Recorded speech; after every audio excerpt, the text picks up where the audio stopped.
HDMI connection problems are extremely common with Sceptre monitors, especially affecting newer 4K and high refresh rate models. Let's identify the main causes and learn how to diagnose these issues systematically. The first step in diagnosis is checking the physical connection. Examine your HDMI cable and ports carefully, as cable problems account for 40% of all connection failures. Next, test with a different HDMI cable, preferably a certified high-speed version. This simple step resolves nearly half of all HDMI connection problems. Power cycling is a crucial diagnostic step.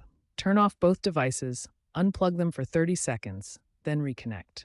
Always power on the monitor first, followed by your source device. Finally, verify that the correct HDMI input source is selected on your monitor's menu. Many connection issues are simply due to the wrong input being active. Understanding HDMI connector details can help with diagnosis. Each HDMI connector has 19 pins that carry video, audio, and control signals. Version compatibility between your devices is crucial for proper operation. When physical connections are secure but HDMI issues persist, the problem is often software-related.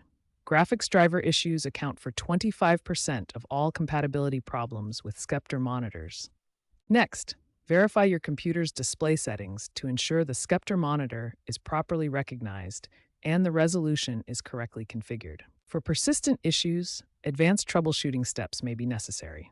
Start by resetting the EDID data, which helps devices communicate display capabilities and resolve handshake problems. Check for firmware updates for your Sceptre monitor, as manufacturers regularly release fixes for compatibility issues. If HDMI problems persist, test alternative connections like DisplayPort or VGA to isolate the issue. Remember, most HDMI problems with Sceptre monitors are solvable through systematic troubleshooting. Following these software and advanced troubleshooting steps achieves a success rate of over 80%.